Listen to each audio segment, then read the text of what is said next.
बहुत बहुत स्वागत है 18 हाउस और आपके पास आएंगे, आपसे टेक्निकल व्यू समझेंगे। उससे पहले एक नज़र इस वक्त के बाजार पर डाल लेते हैं। देखिए, आज हफ्ते का आखिरी कारोबारी दिन है और बाजार में हम भारी बिकवाली, भारी दबाव देख रहे हैं। जिस तरह की जियोपॉलिटिकल चिंताएं बरकरार है, उसका साफ तौर से इम्पैक्ट हमारे बाजारों पर भी नजर आ रहा है। निफ्टी की बात करें तो यहाँ पर देखिए 1.25 से 1.5% की बीच की गिरावट है। फिलहाल करीब 300 अंकों के आसपास की गिरावट के साथ 23,344 के लेवल पे निफ्टी कारोबार कर रहा है। सेंसेक्स पे आप नजर डालेंगे तो यहां पर भी 850 अंकों से ज्यादा की गिरावट है। वहीं बैंक निफ्टी की बात करें तो यहां पर देखिए गिरावट गहराती हुई और अब 1000 अंकों से ज्यादा की गिरावट बैंक निफ्टी में आ चुकी है और 54,079 के लेवल पे बैंक निफ्टी में कारोबार हो रहा है। सेक्टर वाइज अगर आप नजर डालेंगे तो देखिए आज भी हम देख पा रहे हैं ऑटो सेक्टर पर बहुत सारा दबाव है। करीब इंडेक्स 2.5% से ज्यादा गिरा हुआ है। इसके अलावा आईटी में भी आज हल्की फुल्की गिरावट है। एफएमसीजी कल भी यहां पर तेजी नजर आ रही थी और आज भी आप देख पाएंगे 1.5% से ज्यादा की तेजी इस काउंटर में नजर आ रही है। इसके अलावा मेटल आज सबसे ज्यादा पिटा हुआ इंडेक्स निफ्टी मेटल है। हमने सुबह में देखा था जब मार्केट्स ओपन हुए थे करीब 4% तक की गिरावट थी और आप देख सकते हैं 3.5% की गिरावट इस वक्त मेटल इंडेक्स में हावी होती हुई। एक बार निफ्टी के गेनर्स और लूजर्स पर भी नजर डालेंगे। गेनर्स की अगर स्पेसिफिकली बात करें तो एफएमसीजी काउंटर एक इकलौता काउंटर है जहां पर आप हल्की तेजी आज देख पा रहे हैं। उसी के चलते टाटा कंज्यूमर यहां पर 2.5% की तेजी के साथ कारोबार हो रहा है। एचयूएल अगेन एफएमसीजी पैक से एक और शेयर, यहां पर भी करीब 2% से 2.5% की तेजी आप देख सकते हैं। ट्रेंट, भारती एयरटेल, एनटीपीसी और अपोलो ये सारे शेयर्स आज निफ्टी के गेनर्स में शामिल है। यहां पर भी हल्की तेजी के साथ कारोबार होता हुआ आगे बढ़े। और निफ्टी के लूजर्स में अगर नजर डाले तो मेटल पैक आज सेक्टोरल लूजर भी है और इसके जो सेक्टर्स है आप निफ्टी के लूजर्स में भी देखेंगे तो टॉप 5 में भी निफ्टी मेटल के ही स्टॉक शामिल है। हिंडाल्को में आप देख सकते हैं करीब 5.5% तक की गिरावट है। इसके अलावा टाटा स्टील यहां पर भी 4.5% तक की गिरावट। एलएनटी, टाटा मोटर्स और आयशर मोटर्स यहां पर भी आप देख पाएंगे 3 से 4.5% की गिरावट इस वक्त हावी होती हुई। एक बार एडवांस और डिक्लाइन के रेशो पर भी हम नजर डालेंगे तो यहां पर 488 शेयर्स इस वक्त हरे निशान में बाजार में कारोबार कर रहे हैं। 2420 डिक्लाइन यानी कि लाल निशान में कारोबार कर रहे हैं। डिक्लाइन का जो नंबर है वो काफी ज्यादा है। जिस तरह की चौतरफा बिकवाली इस वक्त बाजार में हावी हो रही है। चलिए, आपको मैंने बाजार का हाल बताया लेकिन टेक्निकल राय हमारे एक्सपर्ट ही दे पाएंगे और निमेश जी से समझते हैं अब आगे बाजार की चाल को किस तरह से देख रहे हैं और कौन से लेवल्स अब यहां पर निफ्टी और बैंक निफ्टी के लिए अहम होंगे। जी निमेश जी। Good afternoon Tripti ji. देखिए, मार्केट के अंदर जिस तरह से सेटअप है, global news flow continuously negative आ रहा है और उसका हिसाब से एक सेंटिमेंट जो है वो खराब हो रहा है। अगर इंपॉर्टेंट सपोर्ट की बात करें तो मुझे लग रहा है कि कहीं ना कहीं जिस तरह से मार्केट के अंदर ये वीक के अंदर गिरावट है, वीकली चार्ट्स के ऊपर थोड़ा सेटअप बिगड़ा हुआ है। 24,000 के नीचे मुझे लग रहा है कि कहीं ना कहीं मार्केट के और पर्टिकुलरली आज का जिस तरह से फॉल आया है, निफ्टी के अंदर जो मेजर सपोर्ट एरिया बन रहा है वो मुझे लग रहा है कि कहीं ना कहीं जो है 22,900 के आसपास जो है वो एक बन रहा है। तो अभी भी यहाँ से 400 पॉइंट का करेक्शन एक्सपेक्टेड है निफ्टी के अंदर। सेटअप वीक है, सेंटिमेंट खराब है और भी गिरावट निफ्टी के अंदर आ सकती है। तो 22,900 23,000 के आसपास निफ्टी के अंदर एक बेस थोड़ा देखने को मिलेगा, ऐसे चांसेस मुझे ज्यादा है।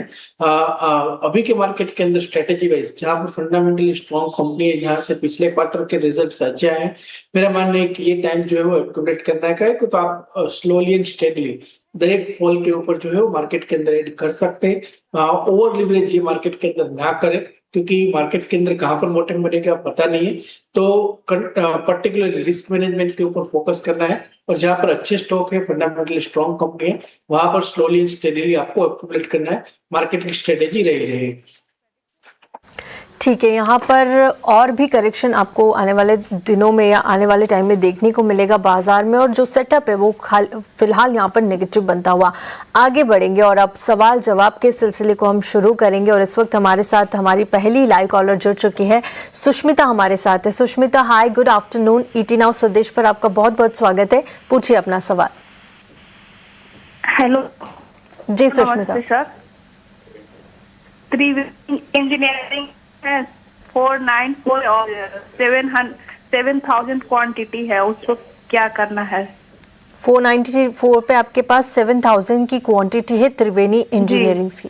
बिल्कुल ठीक है, इस पर आपको अभी सलाह मिल जाएगी। निमेश जी हमारे एक्सपर्ट हमारे साथ है। निमेश जी हमारे साथ इस वक्त सुष्मिता लाइव बनी हुई है और इनके पास त्रिवेणी इंजीनियरिंग के शेयर्स है और जो क्वांटिटी है काफ़ी ज़्यादा है, 7,000 की क्वांटिटी है और 494 ये अपना बाइंग प्राइस बता रही है। इनके बाइंग प्राइस से काफ़ी नीचे आ चुका है, करीब 100-150 रुपये तक की गिरावट देखने को मिल रही है। 353 के लेवल पे आज कारोबार कर रहा है, 1.5% से ज़्यादा की गिरावट है। पिछले 6 महीने में देखा हमने कि यहाँ पर थोड़े से वॉलेटाइल मूव्स नजर आए हैं। यहाँ पर देखिए 26 दिसंबर के आसपास 400 तक के यहाँ पर प्राइस गए थे, उसके बाद फिर से एक गोता लगाया, 328 के लेवल पे गया त्रिवेणी इंजीनियरिंग और फिर से हम देख रहे हैं कि निचले स्तरों पर जाता हुआ त्रिवेणी इंजीनियरिंग में, क्योंकि इनके पास शेयरों की संख्या काफी ज्यादा है, उनके बाइंग प्राइस से नीचे आ चुका है, तो काफी बड़ा लॉस इस वक्त इन लेवल्स पर हो रहा है।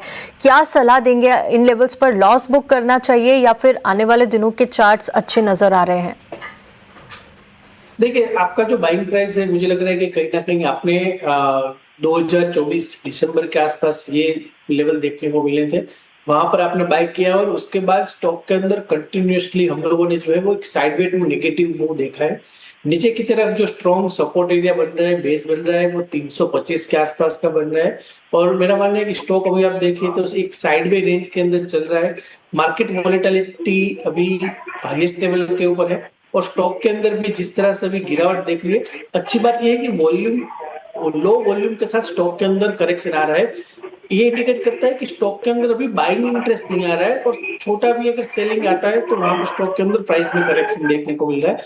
मेरा मानना है कि आप 2 साल से होल्ड किए हैं तो अभी भी आप होल्ड कर सकते हैं।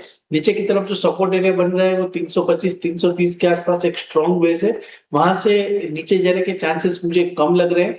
तो फिलहाल मेरी राय यही है कि अभी आप होल्ड कीजिए और कहीं ना कहीं अगर 412 के रुपए 410-415 के आसपास अगर आता है तो वहां पर आपकी अगली स्ट्रेटेजी जो है वो जरूर से रिव्यू कर लीजिए। बट फिलहाल मेरी राय होल्ड की है। मैं आपको करंट लेवल से होल्ड की राय देता हूँ कि स्टॉक अभी स्ट्रॉन्ग सपोर्ट एरिया के करीब ट्रेड कर रहा है। इन लेवल्स पर आपको होल्ड करने की सलाह है। 412 तक के लेवल्स अगर यहाँ आए तो वहां पर आपको इसको एक बार फिर देखना होगा। ये सलाह त्रिवेणी इंजीनियरिंग पर फिलहाल आती हुई आगे बढ़ेंगे और अगली क्वेरी को शामिल करेंगे। इस वक्त हमारे पास यूट्यूब से एक सवाल आया है, कावेरी का सवाल है। इनके पास HUL के 700 शेयर्स है, 2300 इनका बाइंग प्राइस है। उन लेवल्स पर जानना चाहती है कि इन्हें होल्ड करना चाहिए या फिर सेल करके निकल जाना चाहिए, क्योंकि देखिए यहाँ पर 86,000 से ज़्यादा का नुकसान इन लेवल्स पर इन्हें हो रहा है। HUL आज अच्छी तेज़ी दिखा रहा है क्योंकि पूरा FMCG काउंटर आज इकलौता काउंटर है जहाँ पर हम तेज़ी देख पा रहे हैं और करीब 1.5% की तेज़ी इन लेवल्स पर आती हुई, लेकिन इनके बाइंग प्राइस से थोड़ा सा नीचे है और शेयरों की संख्या 700 है, जिसके चलते इन्हें नुकसान हो रहा है। निमेश जी, HUL आपको कैसा लगता है? FMCG का एक दिग्गज स्टॉक है और क्या इनके बाइंग प्राइस तक पहुंचता हुआ दिखेगा या फिर यहां से एग्जिट की सलाह होगी इन्हें?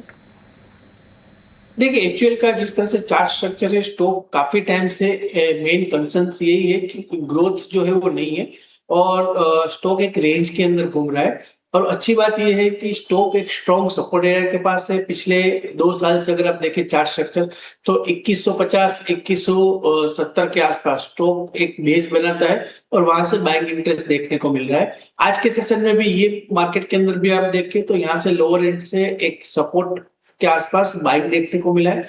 मेरा मानना है कि आपको कल का जो लो बनाया था करीब 2110 के आसपास का, वहां का एक स्टॉप लॉस लगा के आपको अभी होल्ड करना चाहिए। मेरा मानना है कि पिछली बार 2-3 बार ये लेवल से स्टॉक के ने एक अच्छा बाइंग इंटरेस्ट आते हुए देखा था, तो आपका बाइंग प्राइस तो मिनिमम आ जाएगा, ऐसे चांसेस मुझे लग रहे हैं। तो मैं आपको होल्ड की राय देता हूं। आपको स्ट्रिक्ट स्टॉप लॉस 2110 का फॉलो करना है। अगर 2110 का लेवल ब्रेक करता है तो स्टॉक के अंदर फर्दर गिरावट आ सकती है। तो 2110 के स्टॉप लॉस सभी आप होल्ड कीजिए और ऊपर मुझे लग रहा है कि शॉर्ट टर्म के अंदर आपको 2350 तक के लेवल देखने को मिल सकते हैं। 2110 के स्ट्रिक्ट स्टॉप लॉस के साथ आप बने हुए रहिए। 2300 के ऊपर के लेवल्स पे आपको हो सकता है आने वाले दिनों में नजर आए, लेकिन स्टॉप लॉस आपको मेंटेन करना होगा स्ट्रिक्टली। ये सलाह इन लेवल्स पर HUL में। आगे बढ़ेंगे, अगला सवाल भी यूट्यूब से हमें आया है। डिम्पल का सवाल है और डिम्पल के पास हिंडाल्को के 1200 शेयर्स है, बाइंग प्राइस ये बता रही है अपना 900 रुपये और पूछना चाह रही है इन लेवल्स पर क्या करना चाहिए या फिर कोई और बजिंग स्टॉक भी आपको लग रहा है तो प्लीज सजेस्ट करिए। इन लेवल्स पर हिंडाल्को में 21,000 1000 से ज़्यादा का प्रॉफिट इस वक्त डिम्पल को हो रहा है। और हिंडाल्को में देखिए यहाँ पर आज मेटल काउंटर में भारी गिरावट है, जिसके चलते आप देख सकते हैं 5 से 6% की गिरावट के साथ कारोबार करता हुआ। लेकिन पिछले कुछ दिनों में तमाम कमोडिटीज़ ने अच्छा किया, लेकिन उनसे जो रिलेटेड स्टॉक्स थे, अगर हम यहाँ पर हिंदुस्तान जिंक, कॉपर की बात करें या पूरे मेटल पैक की बात करें तो अच्छी तेजी नजर आई थी। वहीं हम हिंडाल्को का चार्ट देखें तो 6 महीने में 21% से ज्यादा के रिटर्न यहां पर बने हैं। निमेश जी, एक बार हिंडाल्को पर आप डिम्पल को राय दीजिएगा, इसके अलावा मेटल पैक पर भी अपनी राय रखिएगा, क्योंकि आज का टॉप सेक्टोरल लूजर है, लेकिन पिछले दिनों अच्छी तेजी यहां पर नजर आई। देखिए, हिंडाल्को के अंदर जिस तरह से चार्ट सेटअप है, कहीं ना कहीं एक डिस्ट्रीब्यूशन की पैटर्न मुझे देखने को मिल रही है। स्टॉक एक रेंज के अंदर घूम रहा है, नीचे की तरफ 890 और ऊपर में 990, ये 100 पॉइंट की रेंज के अंदर स्टॉक घूम रहा है। आज का जिस तरह से वीकनेस देखने को मिली है, मुझे लग रहा है कि कहीं ना कहीं डेफिनेटली थोड़ा कंसर्न्स है। तो राय मेरी यही रहेगी कि आप अगर आपको अभी भी ये लेवल के ऊपर भी प्रॉफिट मिल रहा है तो यहाँ से पार्सल प्रॉफिट बुक कर दीजिए, और बाकी की जो क्वांटिटी है इसके अंदर 880 का एक स्टॉप लॉस जरूर से फॉलो कीजिए। 100 डेज एक्सपोनेंशियल मूविंग एवरेज आ रही है और 880 के लेवल अगर ब्रेक करते हैं हिंडाल्को तो और भी फर्दर गिरावट देखने को मिल सकती है। और जिस तरह से ग्लोबल अनसर्टेनिटी है, मुझे लग रहा है कि आपको यहाँ से पार्सल प्रॉफिट बुक करना बेटर स्ट्रेटेजी रहेगी। तो मेरी राय यही रहेगी कि आपको अभी ये लेवल के ऊपर थोड़ा प्रॉफिट बुक कर दीजिए, और बाकी की क्वांटिटी के अंदर आप 880 का स्टॉप लॉस से हिंडाल्को के अंदर होल्ड कीजिए। और कहीं ना कहीं ऊपर में अगर 950 या 970 के आसपास अगर लेवल देखने को मिलते हैं तो वहां पर जरूर से एक बार एग्जिट कर दीजिएगा, ऐसे मेरा मानना है। 880 के स्ट्रिक्ट स्टॉप लॉस के साथ फिलहाल होल्ड की सलाह, और आने वाले दिनों के लेवल्स भी यहां पर आपको बता दिए हैं। प्रॉफिट बुकिंग की सलाह भी आपको इन लेवल्स पर हिंडाल्को में आती हुई। चलिए इसी के साथ यहां पर रुकेंगे एक छोटे से ब्रेक के लिए। ब्रेक के बाद जल्द लौटेंगे।